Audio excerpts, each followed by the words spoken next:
Hi, and welcome to Finding Your Way Through Therapy, a proud member of the Sightcraft Network. The goal of this podcast is to demystify therapy, what can happen in therapy, and the wide array of conversations you can have in and about therapy. Through personal experiences, guests will talk about therapy, their experiences with it, and how psychology and therapy are present in many places in their lives, with lots of authenticity and a touch of humor. Here is your host, Steve Bisson. C'est toujours un plaisir. It's always a pleasure. And welcome to episode 141. If you haven't listened to episode 140, it's about my training that I'm going to be running soon. It's also going to be available for a fee, obviously, afterwards. So if you want to listen to that and get a preview of what we're going to talk about, that'd be great. But episode 141 is with Dr. Darley. Catherine came to me because I saw her online on Facebook, and she's a natural sleep medicine. And I know a lot of my clients have been struggling with sleep for a long time. So she's treated patients for over 20 years, and she teaches the sleep skills for people to thrive. And you can find her at different social medias. I think we're going to talk about it during the interview. So here is the interview after a brief word from getfree.ai with the code Steve50 that gives you $50 off. Go listen to it. It's a great commercial. Please go and listen.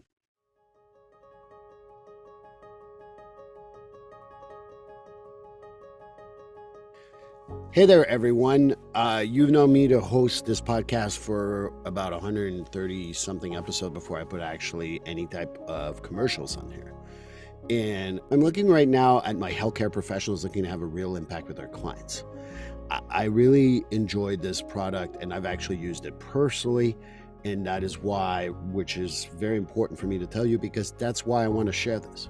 I want to introduce Freed, F-R-E-E-D, Freed, the app that listens, transcribes, writes your medical documentations for you. With Freed, you can pay attention to your clients, do things with your clients, and not be distracted by making sure you're writing notes. What also helps with this app is that the note is saved for about 10 days, and it does disappear. It no longer is there after a while.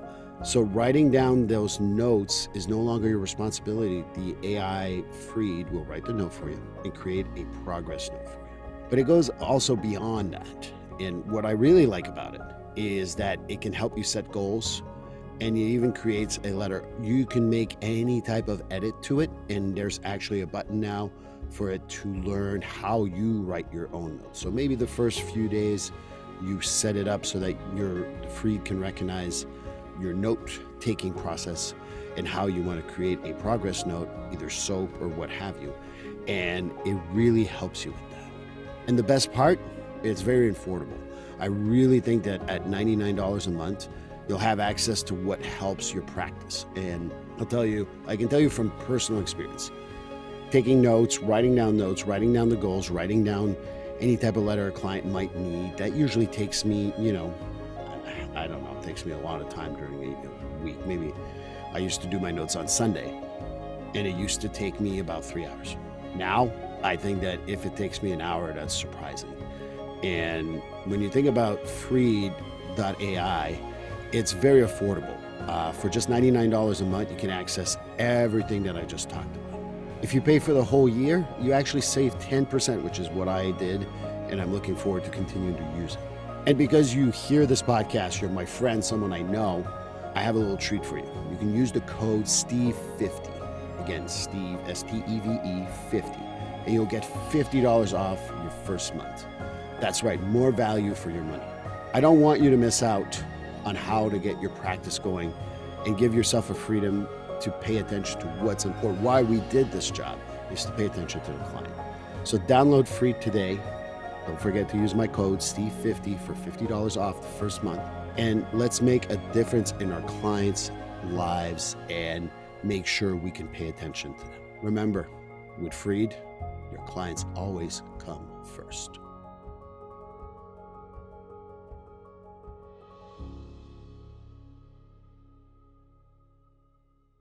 Well, hi, everyone, and welcome to episode 141. I'm very excited because, you know what, I'm someone who has two kids, two teenagers, I have a business. I work with first responders. I work with another business that I like to work with. I work with people in the armed forces, and sleep is not my friend. It hasn't been my friend, according to my mom, since I was born. And Catherine Darley, who is a natural sleep medicine, which sounded very interesting, saw her online. I'm like, I got to have her on, not forget about my audience, just for me. But Catherine, welcome to Finding Your Way Through Therapy. Thank you. I'm so glad to be here. Everybody needs a good night's sleep, and that's my mission. So, how many hours do you sleep at night, just by curiosity? 8 and a quarter, 8.5. Yeah. Wow, I'm so jealous. I was thinking about it this morning. I often wake up with that old Kellogg's Frosted Flakes jingle. It's going to be a great day. You know, the tiger. I mean, I'm dating myself. I think that was the 70s. But yeah, I often wake up feeling that way from having so much good sleep. Don't worry. I was talking to someone this weekend and I said, the best part of waking up is Folgers in your cup. And they're like, what? Right. Your Keurig going. Oh, your Keurig going. Yes, I don't know what that is. Okay. But all joking aside, you know, I'm getting to know you too. So, but my audience would definitely want to know more about you. So, how about you tell us a little bit about yourself? Yeah, so I got excited about sleep when I was in college and had the opportunity to do this super cool research experiment looking at the sleep of teenagers when they were on a regular 7:30 to 2:30 type of school schedule. And then in that same school district, they were remodeling one school, and so they didn't have enough physical space. So then they had same population go to school from 3 p.m. till 9, and I compared their sleep and their performance measures, and that's really got me hooked. So I worked in a sleep lab, worked in a overnight sleep clinic doing the obstructive sleep apnea studies, and then went to medical school, naturopathic medical school, with the idea that I'm going to found the field of naturopathic sleep medicine. And so I've done that now for 20 years, worked with people of all ages using behavioral medicine, lifestyle medicine, and naturopathic principles to treat sleep disorders and give people the sleep they need to thrive. Just on that alone, I have questions. So, naturopathic medicine, for those of us who are not informed, Sure.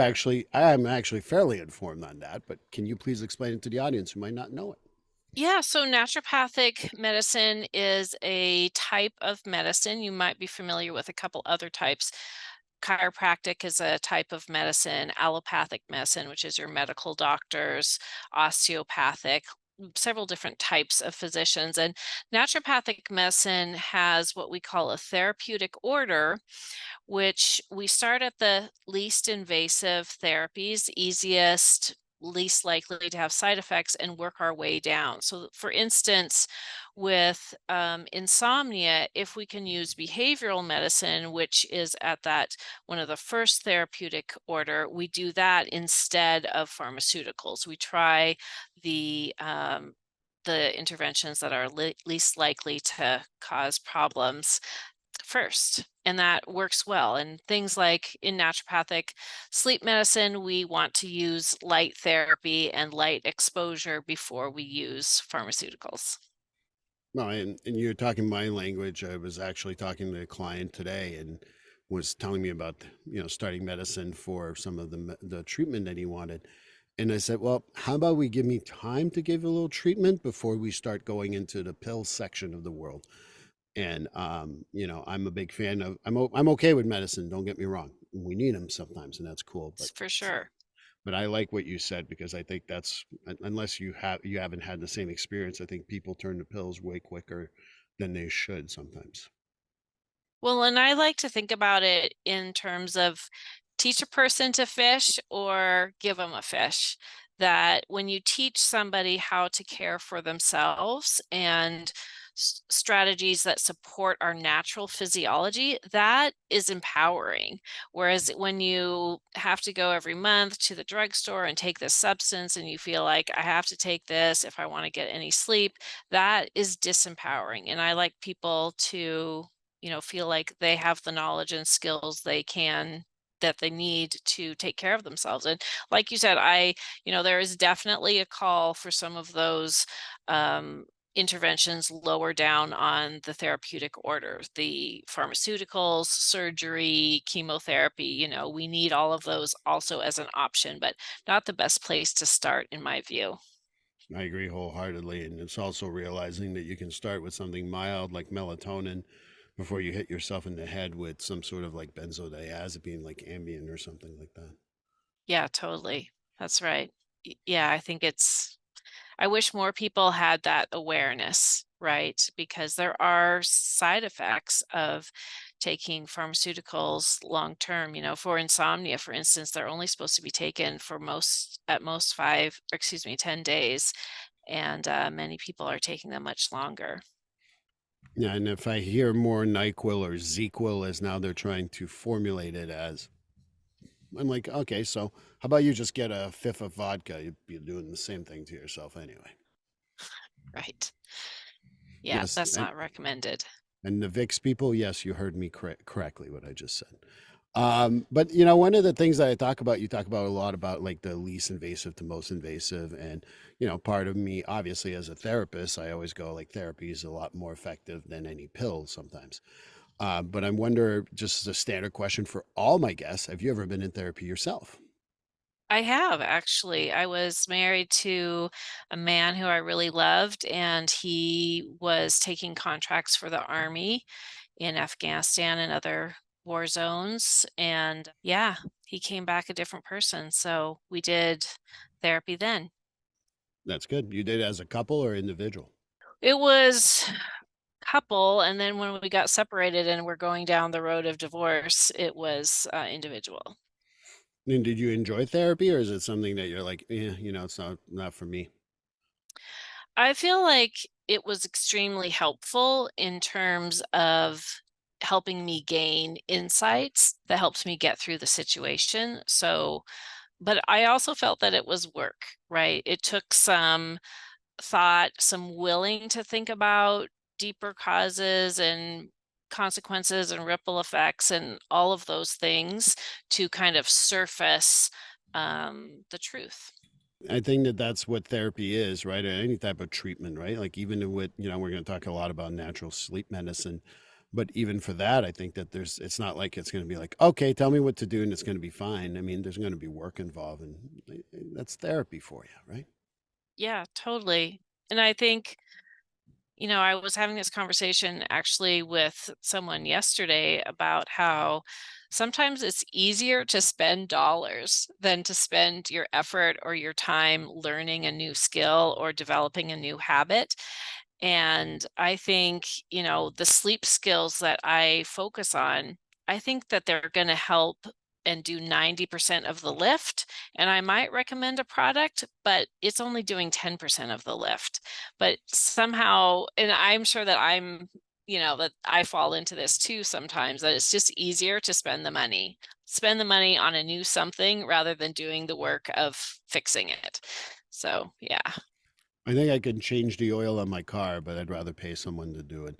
So there's Yeah. times where it's okay to pay people for some Oh, stuff. totally. Totally. But learning how to do it for like sometimes doing it for yourself, especially for skills in regards to sleep among other things, I think it's worth developing the time, you know and the skills, so to speak, to go forward. One of the things that the reason why I also was so intrigued by having you on is that, for me, mental health is essential. I think mental health, one day, my goal is, hopefully in my lifetime, that doctors will treat mental health just like they treat a physical. So once a year, you go see your mental health person. I'm good. I'm not good. Maybe you need some sessions. Maybe you're good for a year. Who knows? But I think that that's where I want it to be. But one of the most common themes of people who start with me in therapy, they complain about sleep. So how sensitive is our mental health to sleep loss in all reality? Because I think it's related. Yes, it's highly related. The thing that people don't realize is just an hour or two of being sleep deprived can make a person more anxious, more liable to have panic attacks.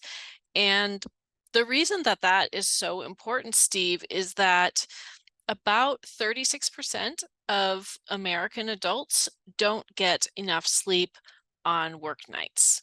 so they are chronically sleep deprived. And so when we think about this, kind of epidemic of anxiety, there's been a lot more talk about anxiety, and high numbers of people are reporting anxiety. It's kind of bi-directional. If you're sleep deprived, you're more likely to have anxiety. If you're anxious, you're more likely to have sleep problems like insomnia and uh, mostly insomnia. And it's really like a wheel, right? Anxiety causes sleep issues causes anxiety. Right. I think about it as like a negative feedback loop or a negative spiral. You're just, night after night, the anxiety during the day is making the sleep worse. The poor sleep is making the anxiety worse, and it just, yeah, feeds in on itself. And I think that it's really helpful for people if they're having mental health and sleep issues to do some treatments that are focused on the mental health issues and do some treatments that are focused on the sleep, to not assume, okay, well, once I get the anxiety handled, my sleep was automatically going to recover. That's not necessarily what we see. Or once I restore my sleep, the anxiety will recover. Really doing treatments that are focused on both ends of the equation makes all the difference. I think you're making an excellent point that I tell people all the time is that it can't be just one solution to the problem. You know, one of the trinities, and no religious intent here, is I tell people about the mind body spirit connection. And even if you're spiritual, like you're doing well with your mental health and your body's okay, if you're not spiritually driven, there's going to be an issue with one or the other two eventually, because it just keeps on the feedback loop.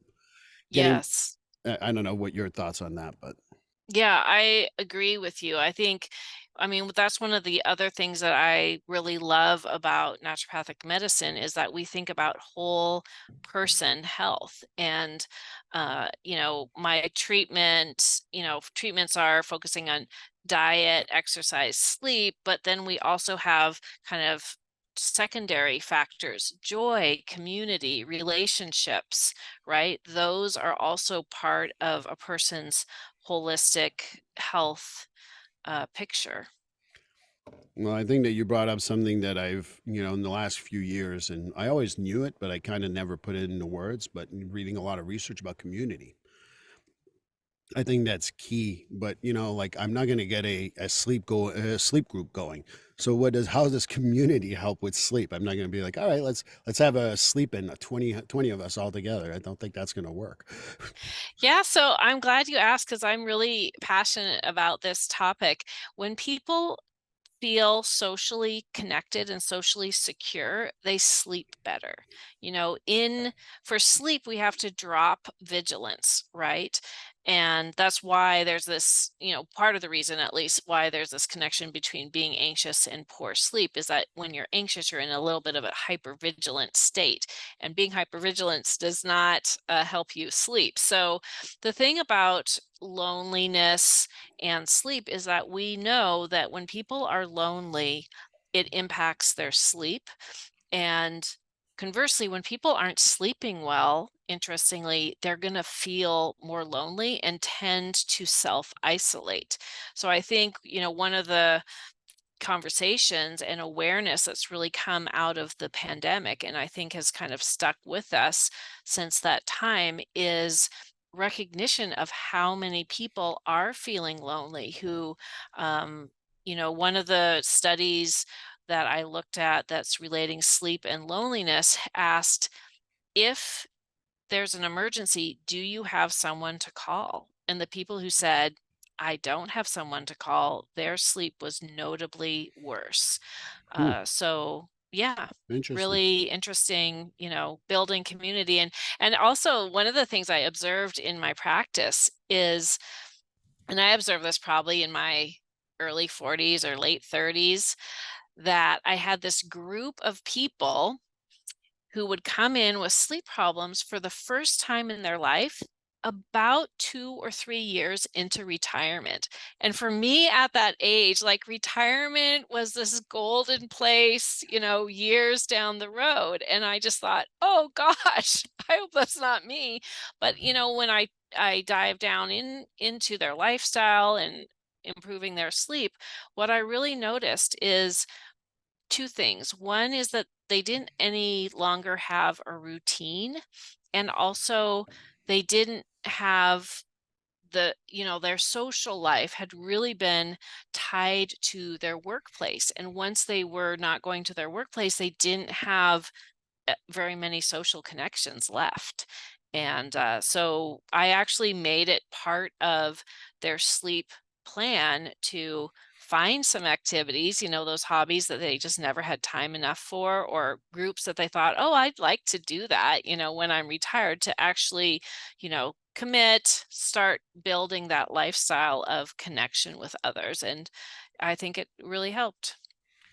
I joke around with my retirees that have the exact same problem. I said, learn to yodel, learn to underwater basket weave. Who really cares? If you're doing it with a group, you're gonna feel better. And they always Right. laugh like you just did, but like eventually they go and join something a little less, Steve ideas. And they're like, hey, you're right. I feel connected. I feel more relaxed. And I'm like, yeah, that's so important to feel like connected to any human being.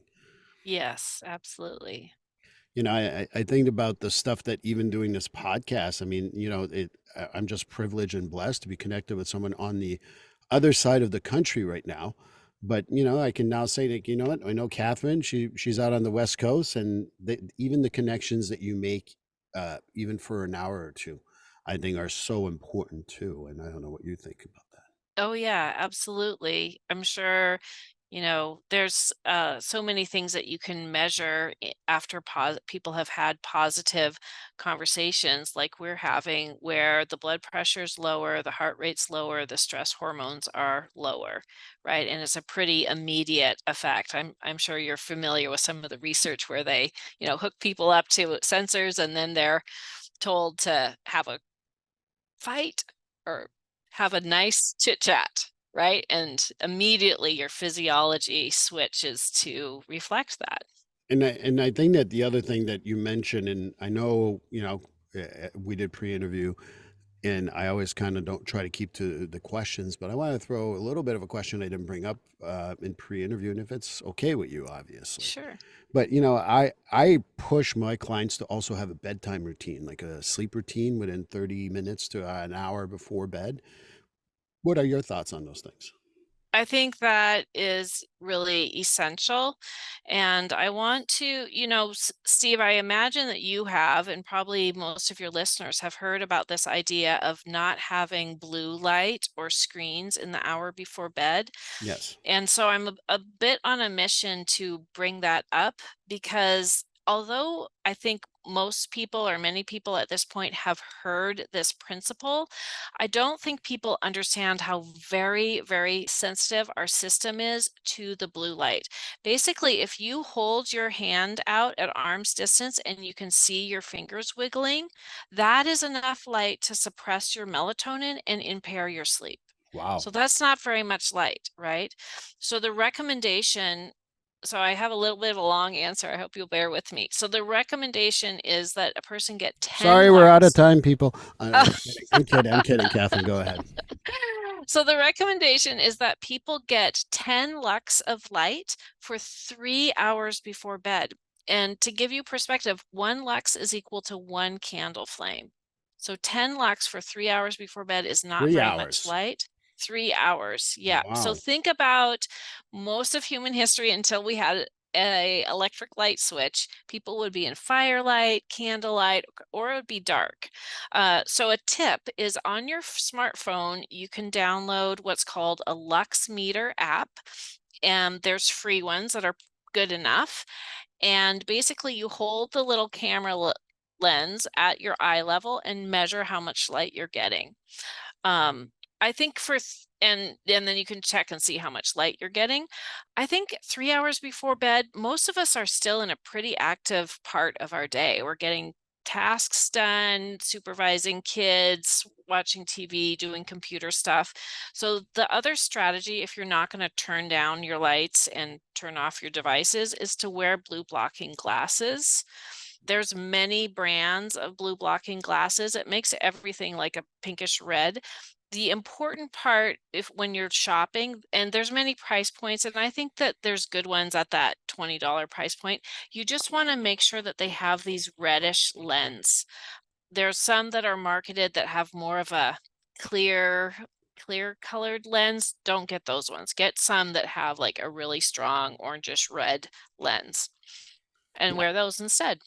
Well, and I think that for those who are just listening, please go to YouTube and, Catherine gave a great example of how to use the Lux app to make sure that it picks up that light, and then she showed a little bit of the measure of the glasses because I've seen too many transparent glasses that are blue light sensitive or whatever, and I always found them to be not very effective. So.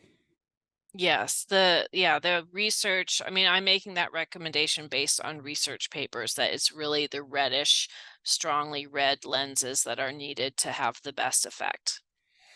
Well, I think that that's a good habit to have. I think that that's something that even like a couple of weeks ago, we had a snowstorm up here in the Northeast, and I had to be online for 9 hours. And my glasses were at my office, and it's about 40 minutes away from me. And I'm like, that's why my sleep was so bad that night, so shitty. Sorry, I do swear, and it's okay to swear on this podcast. I forgot to mention. But you talk about the stuff that's important to do. Obviously, I think those glasses on a daily basis is very important. But is there part of a daytime routine that you feel is promotes sleep at night so much more effectively? I mean, there's got to be some stuff, right? Oh, totally, totally. So light and darkness are really important. And this is something that we've known in medicine and science for the longest time, for decades, honestly, but it hasn't really been adopted by the people on the street yet. I think mostly because we just haven't talked about it or given people clear recommendations. So during the day, within the first 2 hours of your day, you want to go outside for 20 or 30 minutes and get bright light. That signals to your body in many, many ways. It is daytime. It is time to be active. It's time to switch into active physiology. And our homes are just not bright enough, and our offices are just not bright enough. You can again use that lux meter on your phone and test the lighting. It's supposed to be at least 250 lux. Indoor lighting is usually 150, so indoor lighting isn't enough. Outdoors, at the same time, it'll be 10,000 lux of light. We're just getting like a 100th of the light indoors as we would get outdoors. And so that's 20 minutes of light in the first couple hours, and then every 2 hours go outside for, 5 or 10 minutes and get a light burst. That will really help quite significantly, actually. Well, that'll give me an excuse to every morning go for a walk, which is awesome. Oh, Um, totally. I had a friend of mine who she would literally sit at the window. She couldn't leave the house because she had COVID, so she'd sit at the window to get all the light that she possibly could from outside. Yeah. The thing about windows is that they often have coatings, whether or not they look like they do, Oh, they often do. So we prefer people to go actually outdoors. I'm living in a new, smaller place and don't have a yard. And I've noticed I'm lucky enough to have a balcony, but it faces north. And so I don't really get as much light. But even if I just put on my coat and sit outside for half an hour with my computer, that gives me more of a burst of energy. well, I think that that's all good advice, especially to get us going in the morning and then make us ready for sleep at night, I guess, right? Right, because basically you want your melatonin, your natural melatonin, to start to rise at bedtime. And melatonin is suppressed by bright light. When we first wake up, we still have some melatonin on board, but when we go outside, it suppresses that melatonin. And it almost has a teeter-totter effect. If you strongly suppress your morning melatonin with bright light, your evening melatonin will be more and happen a little bit earlier, which will help you fall asleep. And I know maybe it's a follow up question that's going to sound weird, but having friends up in Seattle, a little harder to get that sun sometimes. Is it so if it's cloud covered or anything like that, is that still sufficient? Does that help or do you need? Totally. Yeah, it's even on an overcast day, it'll be at least 1,000 lux or more outside, which is, still 5 times brighter than indoors. I just wanted to mention that because I know that some people will have that question. And, part of the fresh air, so to speak, as I tell people, is that it's not the fresh air, it's actually the sun and what you're getting from it. Totally, totally. And that, the opposite hormone in some ways from melatonin is cortisol. Cortisol, we may hear about as being abnormal in stress situations, but we naturally have some cortisol and want to have some cortisol. What happens is cortisol also has a 24-hour or circadian pattern where it should be low in the night, and then couple hours, 2 or 3 hours before we wake up, our cortisol starts to rise, which helps us wake up, be ready to get active and do our day. And so we need cortisol, and the sun actually impacts our cortisol too. Oh, I didn't know that. Yeah. Oh, well, that's good to know because cortisol gets a bad rap. We do need cortisol. Just like I tell people that, adrenaline is a friend of ours, especially if a saber-tooth tiger comes out of the woods. But at the end of the day, I think that knowing that about cortisol is something that people don't really understand. And for general information, cortisol is usually linked to stress, but cortisol is naturally occurring in your body. It's just like when you have an injury, people don't realize, but we have natural opioids that help you relax that pain. It's those extra opioids that we know that causes a lot of problems eventually for people. Right. Yeah. So cortisol naturally rises, like I said, and so it peaks in the early afternoon and then it should decline. The way that it is negative for our sleep is that when people are under stress, particularly chronic stress, it can make it so that their cortisol is still elevated at bedtime and interfere with sleep. We do want it to be lower in the afternoon or in the evening than it is in the morning.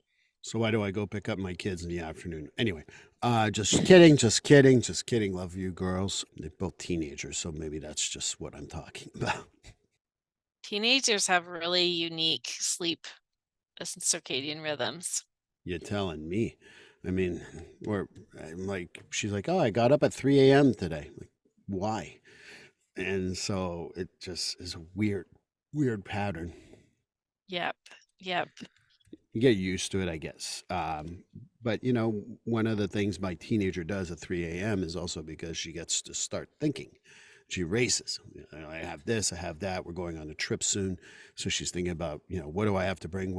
If I forget, what's going to happen? How are we going to fill this suitcase? Because she's again a teenager, so the suitcase the size of this room is probably not big enough. But all joking aside, part of it is to how do we calm these thoughts in the middle of the night? I mean, I talk about my teenager, but believe me, that's a in mental health, I'd say it's a 70 to 80% issue for most of my clients. Oh, totally. So I think calming your racing mind is a strategy. Well, it takes a couple steps. The first step, which I think sometimes people don't mention or name, is to be okay with not thinking in the middle of the night. I love how in the last couple years there's been so much more talk about boundaries, about setting appropriate boundaries. And I think, an hour before bed, say, enough already to my to-do list. The to-do list will be there tomorrow, and I deserve to have a good night rest and take this time from, an hour before bed, 2 hours before bed until I wake up to be mentally off duty. And, for people who have mental health issues or other stressors going on in their life, it can feel sometimes hard to rest when you're problem solving or your mind, you just don't have a solution yet. But sometimes when we set a problem aside and we come back to it fresh the next day, we're able to make some progress, right? So I like to first set boundaries that sleep is just for sleep. It is not time to think about stuff. And so then you have to make time to think about stuff before bed. And I think this can be particularly tricky for people who are really busy or who are parents, but take 10 minutes to write down those thoughts that come up, and you could use any format. Could be a problem solution brainstorming chart, could be a to-do list, could be full sentence narrative like diary, like, that conversation that you wish had gone differently. And then in the night, once you're in bed, if your mind starts racing, have some kind of statement that you tell yourself that is true. I already thought about that because you did your journaling. Now is my time to sleep. I can think about it tomorrow. I don't, sometimes people get into self-blaming or shaming of why am I thinking about this, or it's stupid that I'm thinking about this. Don't do that, because I think if we're thinking about something, we're not done with it. We need to think about it, right? So, but it's just not the time, right? And anybody who's had kids or a coworker or a neighbor, sometimes people ask you for stuff and you say, yes, I will do that, but not right now. And Right. basically you're saying that to your thoughts. And, whatever statement you have that can kind of set your thoughts aside, um, will be effective. Sometimes people read mantras or suggest a mantra. I don't really personally go for just generalized mantras because I think it needs to hit your heart. Right. It needs to feel true to you. Like a mantra of, oh, everything's going to be okay. There is no oomph with that for your heart Right. for many people. Maybe I'm just saying for myself, but for me, like that kind of platitude just doesn't work. Like, but something like it's, so the phrase has to be true for you. And then you can do some kind of sleep promoting practice. Tell yourself a story, do progressive muscle relaxation, do a gratitude practice until you're asleep with the intention of, falling asleep to that practice. And I agree with the mantra. It's got to be personally meaningful because everything's going to be all right. All I can think of is like, oh, Bob Marley. Oh, what else did he? Oh, I really like Bob Marley. Now suddenly I'm in the rabbit hole while you were talking. I'm like, oh, I got to get back to the interview. Thinking about Jamaica now. Um, so yeah, I definitely agree, and it's got to be something that's meaningful to you. And the other part too is I agree with you. Another point, which I tell my clients all the time, on my couch in my work there's a stuffed bluebird that I put in the back purposely. And when people are like, I just want to stop thinking about that, I say, okay, there's a bluebird behind you. Don't worry about it. There's a bluebird. It's stuff. It's not going to hurt you. It's a bluebird, but don't worry about it. And then I start talking. I said, what are you thinking about right now? And they go, all I can think of is there a bluebird behind me. I said, yes. So that's why that doesn't work, not to think about something. Right, right. It doesn't work. And yeah, and so sometimes people say, oh, well, what I do is I have, my phone or a piece of paper and pencil, and I just capture my thoughts in the night. I think that is not a good idea either, because it trains you that bedtime is the time to think about stuff. And bedtime is not the time to think about stuff. Bedtime is the time to let your mind relax, your body relax. We need that restorative physiology of sleep. Well, and you hit a big pet peeve of mine there. And the pet peeve of mine is the phone next to you while you're sleeping. That's a huge pet peeve of mine. I tell my clients, you got to move that away. Whether you believe Totally. in Wi-Fi signals or not, they do affect you. Whether you'll believe me or not, I really don't care. And the other thing too, it's too easy to reach to your phone. My phone has always been in. I've been, at one point I didn't have a phone because I'm old enough that we grew up with, with not having a phone next to you. But my phone is always on a different floor than where I sleep. Hotels excluded, but you get the Right. point. I think that's an excellent idea, because the thing about the phone is that we are trained to be vigilant to it. And to have an object that you're trained to be vigilant and like hyper responsive to next to your head when you're trying to decrease vigilance is not a good idea. And there's actually been studies that even when a phone is on airplane mode and you're just using it like as an alarm, it disturbs your sleep. So it should be in another room. And the concern, real life concern, that comes up when I say that to people is like, oh, I need to be reached. And I think that's true. There is a handful of people that we need to be reached by, so I set my phone up that my parents and my child can reach me. Their phone calls will come through during sleep hours, and my phone is programmed for those sleep hours. And otherwise, so I'm basically using it like as an emergency dial-up phone during sleep hours, and that is really great way to set boundaries. Like, sometimes people, they're responding to notifications, texts, emails. You don't need to do that. You deserve the time to rest. I agree with you wholeheartedly. I also kind of remind people that there was a time where we didn't have access to our cell phones and somehow we all survived. So for me, like if I get a call at 3 a.m., my mom's up in Montreal. So if there's an emergency that happens in Montreal at 3 a.m., I'm not getting there till, even if I left right away, I won't get there till 9. And with my kids, they're the other two that have, and my girlfriend, there's like 4 people that can have an emergency breakthrough, but otherwise, as of like 10 p.m., most of my contacts are all blocked out of my like my phone, because I just don't want to be able to answer it. Right. And it's not necessary. Right. Yeah. I And think that's good self-care. And I think that that's where, I'm going to put some, maybe if you have some recommendations for the Lux meters, I would love that. And also kind of like remind people to how to, plan their phones so that it doesn't wake them up.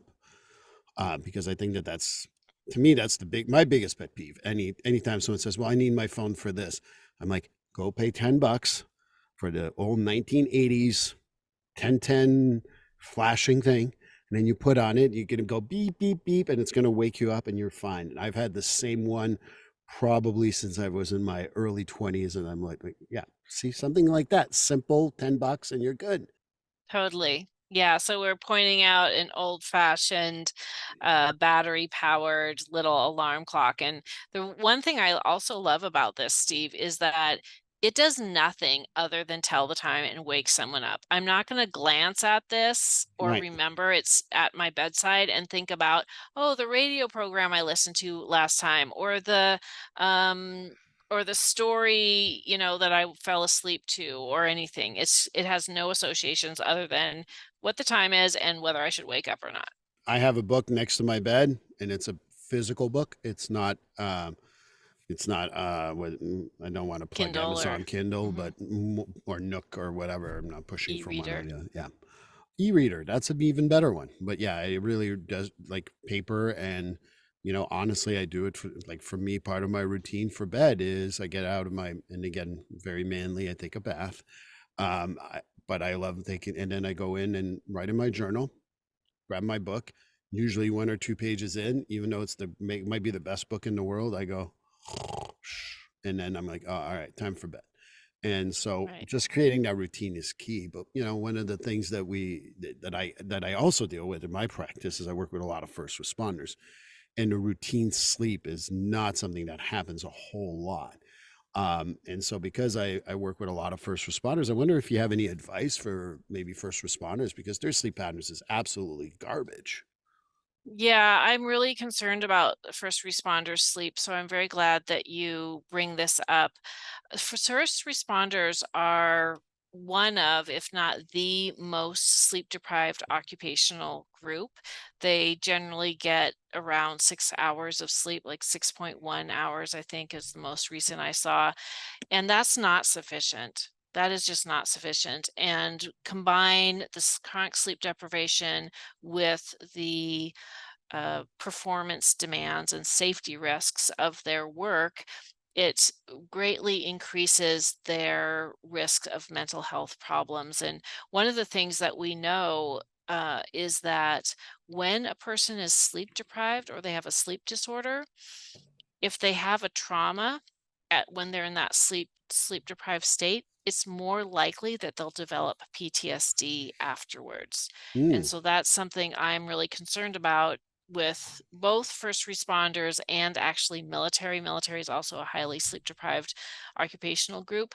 We are setting them up for developing PTSD by having that sleep culture. And so it's definitely concerning to me. And I know that's a more philosophical question and you were asking for tips. I think the first thing to do is to really make sure that you are not sleep deprived. And that means prioritizing your sleep, which is tricky when you're working nights or you're working long shifts. If you're working a 12-hour shift, giving yourself 8 hours of sleep by the time commute and shower and eat a bite, that's taken all your time off, which is tricky.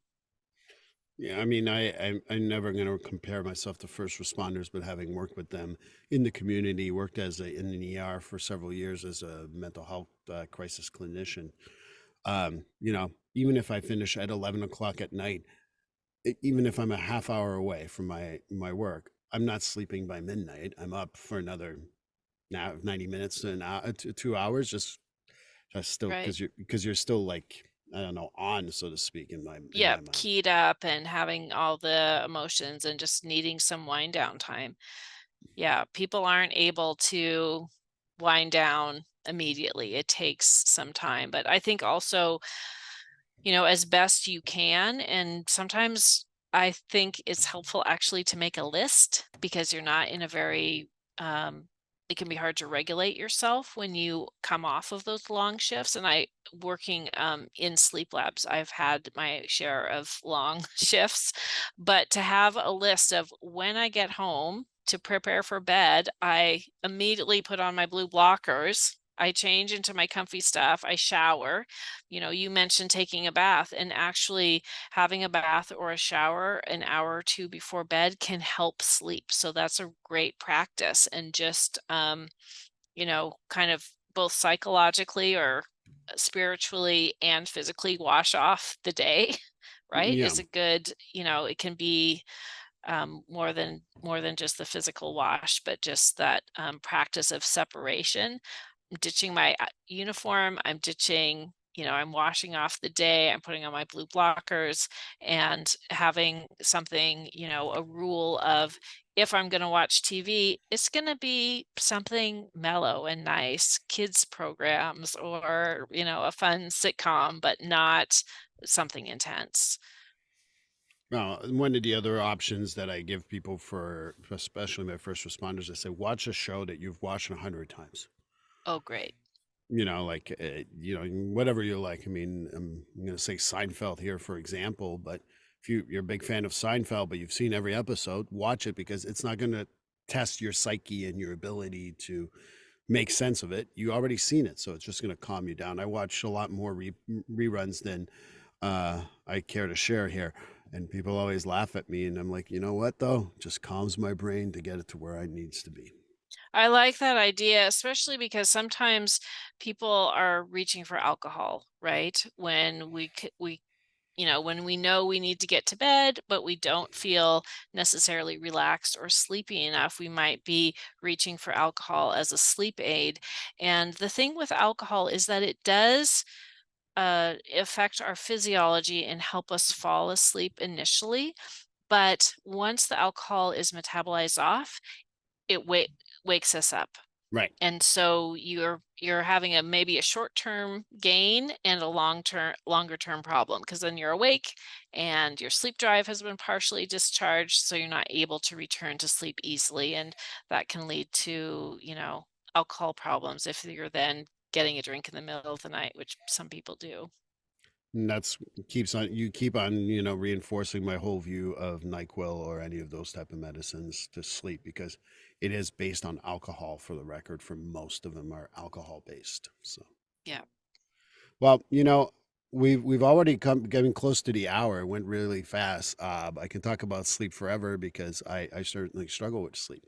But I think that it might be helpful for people to know how to reach you and how, maybe, like, there's a couple of things I want to mention. I know that it's Sleep Awareness Week coming up in a few weeks. Yes, yes, the beginning of March, right around the jump to daylight saving time. Oh, okay, perfect. And that's definitely where people have more issues with sleep. And it's also where we have most physiological issues, because that's when the heart attacks are more common than any other time of the year. Uh, when Absolutely. when we fall back or spring forward. So number one. So when is that? That is March 6th through 11th or something. All right, great. Yeah, yeah, I just want to bring that up to everyone so that they can, think about it. And maybe that'll be some things they can look up there. But, I'm sure that you'll be talking about it. So how can people reach you and maybe like get to know you better or find stuff that you do? Yeah, totally. So I'm on Instagram and TikTok if you like those formats with just short little pieces of information to help you sleep. And then I do longer form on YouTube and Substack. I'm always a skilled sleeper. And then I have some courses, and the courses are 3.5 hours that people do online with video lessons and then the worksheets to guide you into rebuilding your sleep and making your custom sleep plan. And I took the time, Steve, to really customize those courses to different populations. Like I have one that is specifically for law enforcement because I feel Perfect. so concerned about that population. There's one for women, one for families, shift workers, corporate leaders. So that allowed me to really customize, okay, what issues are families having with their sleep? What issues are women having across the lifespan with their sleep? Because it's a little, what women need to learn about sleep is different from what law enforcement necessarily needs to learn. And yeah, so that's at skilledsleeper.com. Perfect. And as a feminist myself, I'm a big fan of realizing that women have a lot more pressure on them than they used to. I know men are starting to be a little more involved in the household and all that, but women have had this be cheery at work. You know, the whole Barbie movie thing: be good at work, be good at home, look great, but don't bother us. And the pressures on women are very high. So, as a long standing feminist, thank you for doing that. Yeah, you're welcome. Well, I'm hoping that people go to Skill Sleepers, Skillsleeper, and I'll put those in the show notes. But just want to mention that YouTube, TikTok, Instagram, as well as your website that I'm going to also link in my show notes. And, think about Sleep Week. I'm sure that there's going to be a lot of stuff that Catherine does. But Catherine, I could talk about sleep forever, but I also don't want to put our audience to sleep. Ha, ha, ha. Thank you for your time. I truly appreciate it. Great. Thank you, everyone. Sleep well. Thank you. Well, that completes episode 141. Catherine, Darley, thank you so much. I really appreciate it. And I'm looking forward to reading more and going to your social media. But on episode 142, we're going to meet with Laura Long. Can't wait to talk to Laura Long. And that will be for episode 142. And I hope to see you then. Please like, subscribe, and follow this podcast on your favorite platform. A glowing review is always helpful. And as a reminder, this podcast is for informational, educational, and entertainment purposes only. If you're struggling with a mental health or substance abuse issue, please reach out to a professional counselor for consultation. If you are in a mental health crisis, call 988 for assistance. This number is available in the United States and Canada.